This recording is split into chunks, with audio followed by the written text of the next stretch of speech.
Welcome back to Dan Fix. Hi, I'm Dan. This cutting tool kept shutting off right in the middle of work, but strangely, every time I tapped the side of it with my hand, it started running again for a few seconds. That usually means something inside is slowly failing, and if we ignore it, sooner or later the machine will stop completely. So today, instead of replacing it immediately, let's find out the real cause before this tool dies for good. The first thing I want to know is whether the problem comes from the power supply or from the motor itself. So I grab a multimeter and begin checking the resistance of the motor. Normally, when electricity can still flow through the motor windings, the multimeter should show at least some resistance value. But this time, there's nothing at all. No reading, completely open. That immediately gives me two possible situations. Either one of the power wires inside the cable is broken, or something deeper inside the motor has lost electrical contact. So now we need to eliminate possibilities one by one. First, I check the power cable itself. I place one probe at the plug end and another probe at the wire connection inside the grinder housing. That sound tells us the wire is still intact and electricity can pass through normally. That means the power cable is not the problem. So now we move deeper into the machine. Next, I test the motor directly from its internal wires. Still no resistance. At this point, there's one component that becomes highly suspicious. Do you know what transfers electricity between the stationary part of the motor and the spinning rotor inside? The answer is the carbon brushes. Inside tools like this, carbon brushes constantly press against the rotating commutator while the motor spins at very high speed. They maintain electrical contact so current can flow into the rotor coils continuously. But because they rub against spinning metal all the time, carbon brushes slowly wear down during use.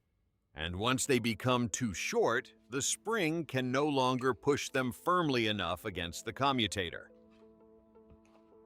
I'm going to make two completely new carbon brushes myself using old batteries like these. So first, I need to find a battery large enough to contain enough carbon material for both brushes. This one should work perfectly. I begin peeling away the outer metal shell using pliers. Then layer by layer, I continue opening the battery carefully.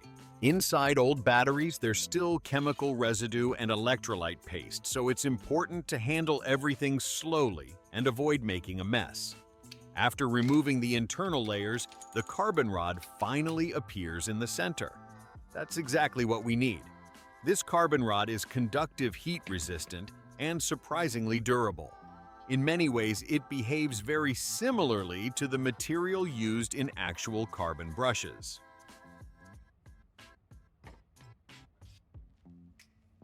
I wipe the rod clean using a cloth to remove any remaining chemical residue on the surface. Now, instead of shaping it by hand right away, I want to speed things up. So I install the carbon rod into a cordless drill, just like a drill bit. Then I run the drill while lightly grinding both ends against rough sandpaper. As the drill spins, fine black carbon dust begins falling onto the table. The spinning motion makes the shaping process much smoother and more symmetrical compared to sanding by hand alone.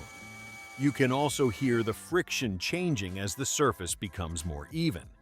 And while working on this, let's quickly talk about how carbon brushes actually work. Inside electric motors, carbon brushes are constantly transferring electricity while touching a rotating metal surface at high speed. That means they need a material that conducts electricity but also wears down gradually without damaging the commutator. Carbon is perfect for that job. It's conductive enough for current flow, but still soft enough to avoid damaging the motor surface excessively. Now the carbon rod is shaped enough for the next step. Next, I prepare a very simple sanding tool using a small wooden block and a piece of 240 grit sandpaper. Simple but extremely useful for detailed shaping work. The flat wooden surface helps keep the sanding angle consistent, while the rough sandpaper removes material surprisingly quickly. Now I slowly begin sanding the round carbon rod into a more square shape. This step takes patience because the shape must fit inside the brush holder very precisely. Too large and it won't slide smoothly. Too small in electrical contact becomes unstable again. So I keep checking the fit repeatedly while sanding little by little, back and forth. Slow, even movements. Fine black carbon dust begins building up across the sandpaper and wooden block. And honestly, this part is strangely satisfying to watch. After enough sanding, the shape finally looks correct. Now I cut the rod into 2 equal carbon blocks. The cut edges are still rough, so I smooth them slightly again using sandpaper. And I make sure to save all the leftover carbon powder because we'll use it again in the next step.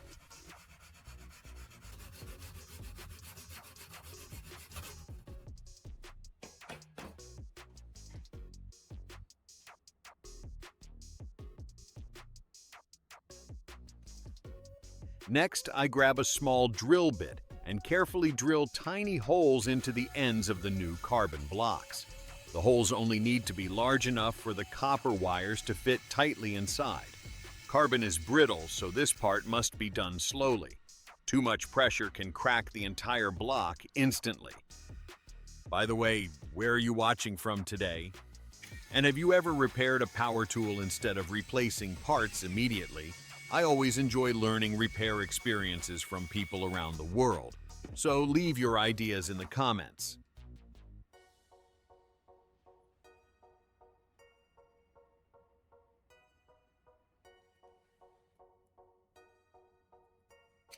Now, let's return to the old carbon brushes.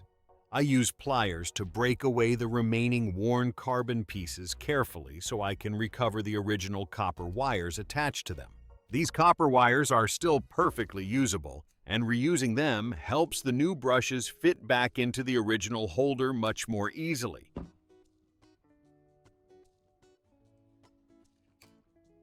Once the holes are finished, the preparation work is complete. Now comes the bonding step. I insert the copper wires into the holes we just drilled. Then I pack a small amount of carbon powder tightly around the wire connection. And finally, I apply a few drops of super glue. This combination works surprisingly well because the glue acts as the binder, while the fine carbon powder reinforces the structure around it. As the glue soaks through the powder, everything hardens into a very solid connection.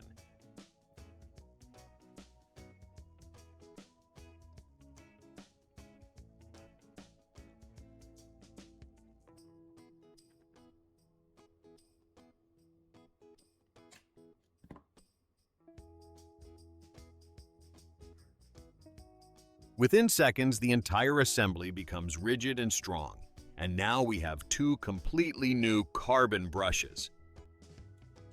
Now I slide the new brushes carefully back into place. The springs immediately begin pressing against them firmly. That pressure is exactly what we want. Everything already feels tighter and more stable than before.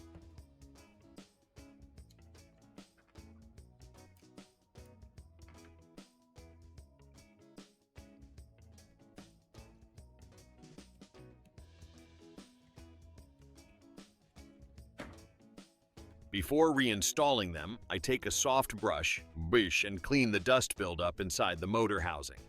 Fine carbon dust often accumulates inside grinders over time, especially near the brush area. Too much buildup can interfere with airflow and electrical contact.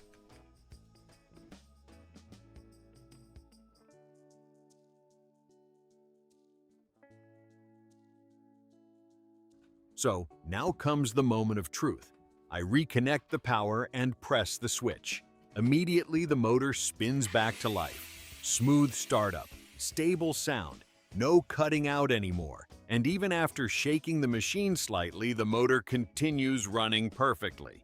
That confirms the repair worked successfully. Now all that's left is final assembly.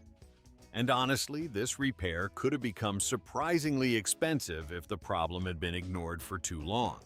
But in the end, the real issue turned out to be 2 tiny worn carbon brushes. And instead of replacing the entire tool, we managed to diagnose the problem.